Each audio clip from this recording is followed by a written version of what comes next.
शानदार चल रही होगी, सभी मन लगाकर पढ़ रहे होंगे और अपने टारगेट्स पूरे कर रहे होंगे। स्टूडेंट्स, ये जो सफ़र है ये हमें मंजिल तक ज़रूर पहुंचाएगा, लेकिन ये सफ़र पूरा ईमानदारी के साथ होना चाहिए, इसमें पूर्ण मेहनत होनी चाहिए और मेहनत को जब तक सही दिशा न दी जाए उसका फल कम प्राप्त होता है। तो हमें क्या करना है, मेहनत अच्छी करनी है, स्मार्ट करनी है, ताकि आने वाले वक्त में उससे हम रिजल्ट ले सकें।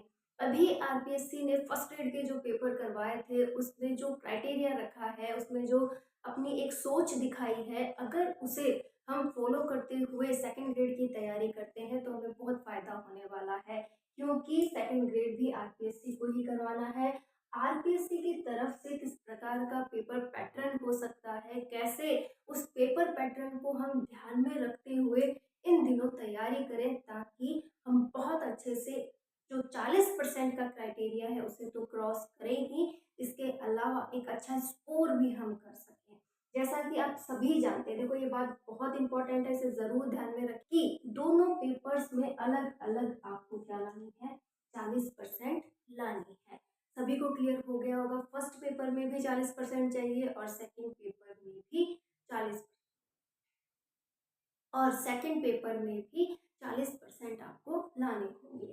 फर्स्ट पेपर के लिए कल मैंने कुछ पॉइंट्स आपके सामने शेयर किए थे, आज मैं उसे पूरा विस्तृत रूप से आपके सामने रखने वाली हूँ, जिससे कि आप बहुत अच्छी तैयारी कर सकें। स्टूडेंट्स, आप सभी ने देख लिया होगा कि जो फर्स्ट पेपर है उसके अगर ओवरऑल सिलेबस को हम बांटें तो हम 10 पेपर्स में से डिवाइड कर सकते हैं, 10 सब्जेक्ट में से डिवाइड कर सकते हैं। अब ये 10 सब्जेक्ट हम किस प्रकार से तैयार करें कि हमारा पेपर अच्छा हो जाए, अच्छा स्कोर उसमें बन जाए। स्टूडेंट्स, आप सभी ने यहाँ पर एक पॉइंट नोटिस किया होगा कि जो सिलेबस है उसमें राजस्थान के बेहद अधिक सिलेबस को डाला गया है, जैसे राजस्थान की कला एवं संस्कृति, राजस्थान का इतिहास, राजस्थान की राज्य व्यवस्था, राजस्थान का ही भूगोल और करंट अफेयर्स भी हमें किसके पढ़ने हैं, राजस्थान। अगर हम इस वाले हिस्से को प्रायोरिटी कि भाई हमें क्या करना है, राजस्थान को पूरा पढ़ना है, पढ़ा भी होगा आपने, अब तक हर एक बिंदु पर आपने काम किया है, लेकिन कभी इसे पढ़ लिया, कभी उसे पढ़ लिया, कभी इसे समय दे दिया, कभी सब्जेक्ट पर ही लगे रह गए। तो अगर ऐसी गलतियां हुई है तो हम अभी तक भी ये तय नहीं कर पा रहे हैं कि हम सही दिशा में हैं या नहीं है, हमारा भी कुछ हो सकता है या नहीं हो सकता। स्टूडेंट्स, हर किसी व्यक्ति में, हर किसी स्टूडेंट्स में काबिलियत होती है, लेकिन अगर एक सही दिशा में तैयारी की जाए, एक सही सोच के साथ तैयारी की जाए तो मुकाम जरूर मिलता है।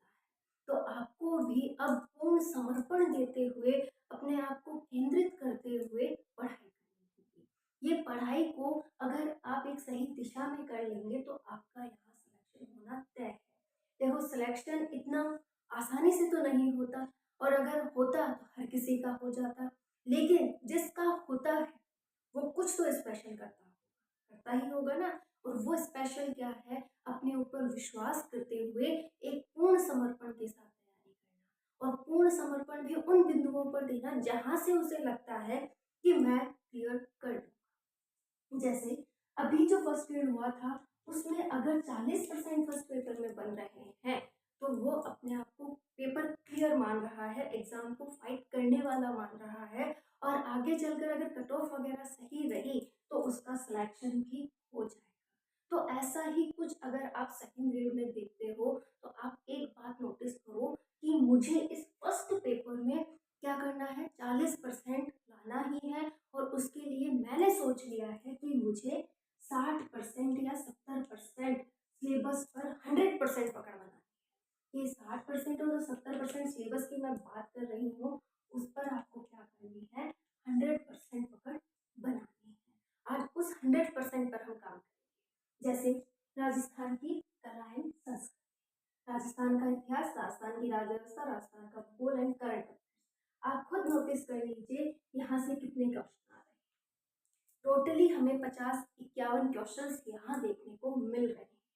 तो अगर हम कुछ दिनों के लिए, मतलब 10-15 दिन पूरी तरह से, कि मान लीजिए 15 दिन हमने किसे देख लिए हैं, मात्र राजस्थान को, कि राजस्थान की कला एवं संस्कृति, कला एवं संस्कृति को आपने बहुत बार पढ़ा, ऐसे त्योहार हैं, ऐसे नृत्य हैं, ऐसे गीत हैं, आपने हर एक किसी को पढ़ लिया, ठीक है। अभी भी कंफ्यूजन है, ठीक है। तो आप क्या कर सकते हैं, इस टॉपिक में जो भी टॉपिक्स आपके दिए हुए हैं उनको सुनना स्टार्ट करें। देखो, मैं किसी का पक्ष नहीं ले रही हूँ, लेकिन एक वो स्टूडेंट की बात कर रही हूँ जो यहाँ पर इस चीज़ को बहुत प्रॉब्लम में ले रहा है कि मैं कैसे इतने सब कुछ याद है। तो आप क्या कर सकते हैं, सोते वक्त या फिर आप जब भी फ्री बैठे, जो भी टॉपिक है आपका, जैसे आप त्योहार देख रहे हैं, नृत्य देख रहे हैं, या फिर किसी भी पॉइंट के ऊपर आपको काम करना है, आभूषण देख लीजिए, कोई भी पॉइंट हो, उसके क्या कीजिए, आप वीडियो ले लीजिए, ठीक है। उन वीडियो को डाउनलोड करके आप रख लीजिए, जब भी समय मिले उन्हें सुनना है। इससे क्या होगा, आपको वो चीज़ें याद होंगी। कैसे होगी, क्योंकि वहां पर जो लोग उसे समझा रहे हैं, बस आपको वो सुनना है, उसी से डायरेक्ट क्वेश्चन आ जाएगा। मैंने ये काम किया है और मुझे बहुत प्रॉफिट हुआ था अपने एग्जाम में। देखिए, मैंने इसके लिए जो है राजवीर सर उनका सुना था। राजवीर सर का पढ़ाया हुआ हिस्ट्री और ये वाला पोर्शन मुझे बेहद अच्छे से समझ में आया था। आप इसके लिए ये काम जरूर करें। कला एंड संस्कृति को आपने जितना भी पढ़ लिया बहुत अच्छा, एक बार जो भी टॉपिक पढ़ें उस टॉपिक को सर से सुनकर देखिएगा, वो टॉपिक आपको अच्छे से क्लियर हो जाएगा। उसके बाद आप अपनी बुक से पढ़िए।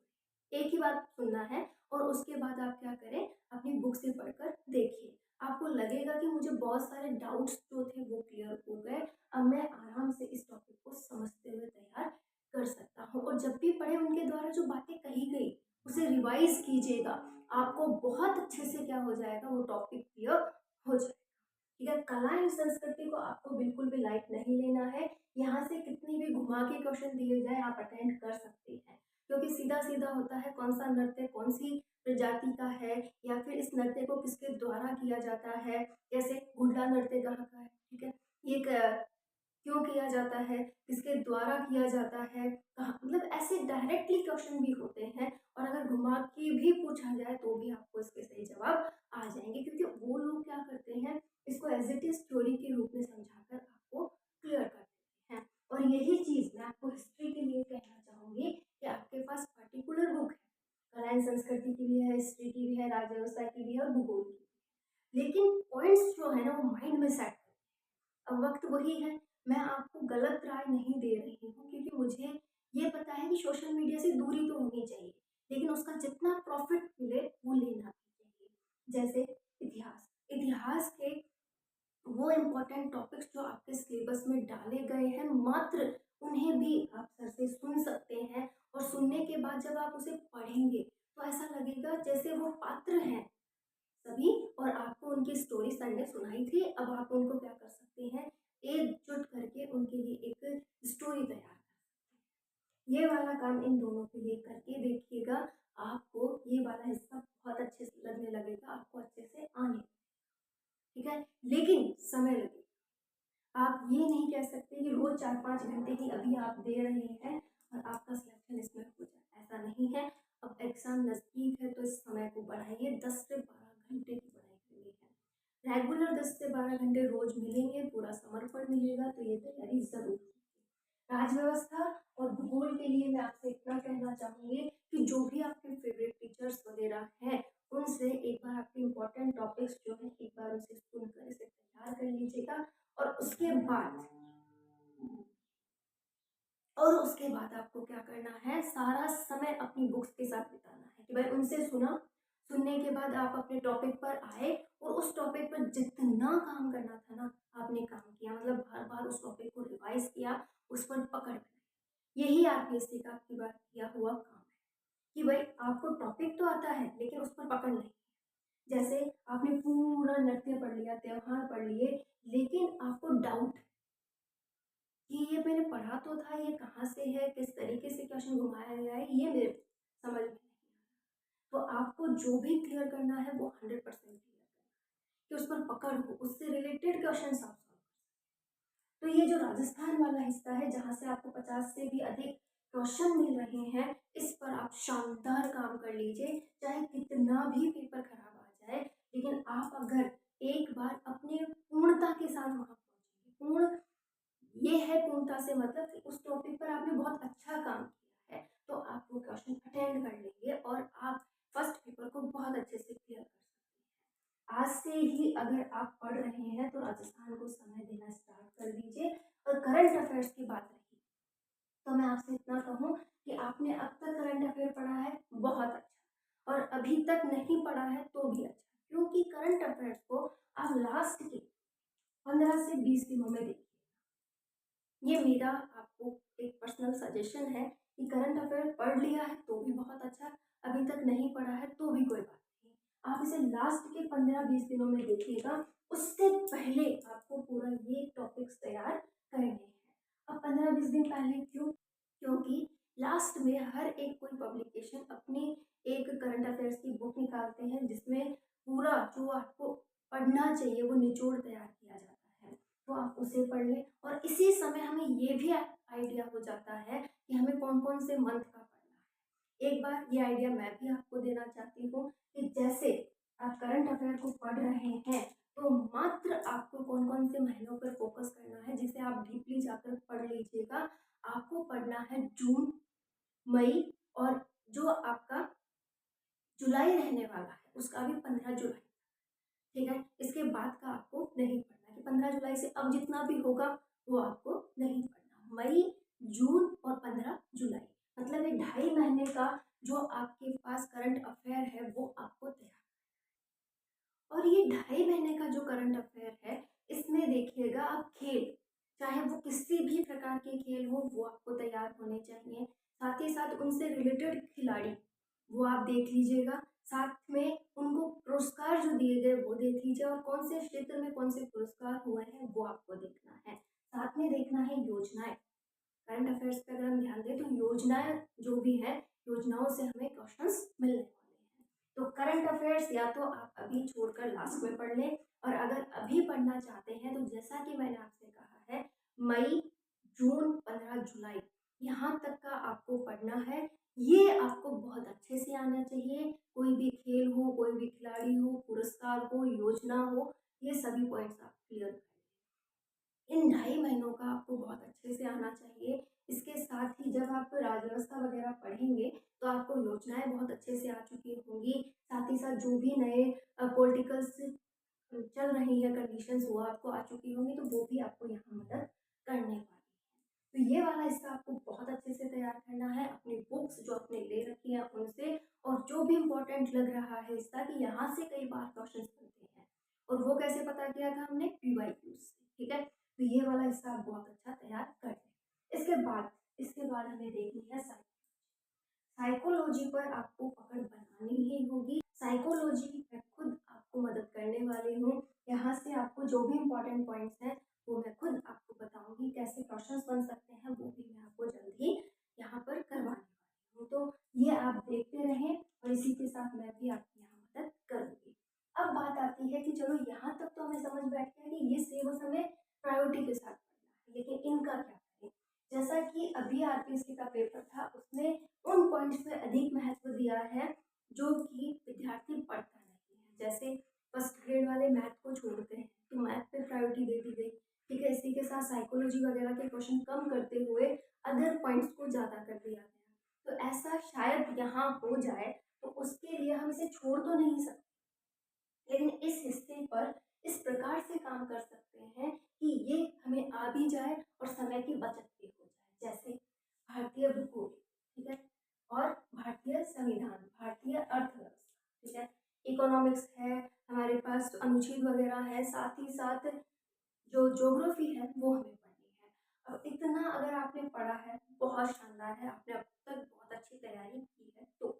और अगर अभी भी नहीं की है तो आप इनका क्या कर सकते हैं, इनको आप मात्र PYQ में सॉल्व कि जो भी आपके पास पुराने ईयर्स के पेपर्स हैं उनके PYQs हैं उनमें सॉल्व करें, और जितने भी आपके पास टेस्ट सीरीज के या फिर मॉडल पेपर्स के क्वेश्चन पेपर्स हैं आप उन्हें सॉल्व करें। या फिर आपको एक किसी भी एग्जाम के द्वारा, जैसा मैंने कल आपको बता दिया था, संस्कृत शिक्षा विभाग हो या फिर कोई भी अदर कैटेगरी हो जहाँ पर ये क्वेश्चन आपको प्रोवाइड हो रहे हैं उन्हें आप सॉल्व करें।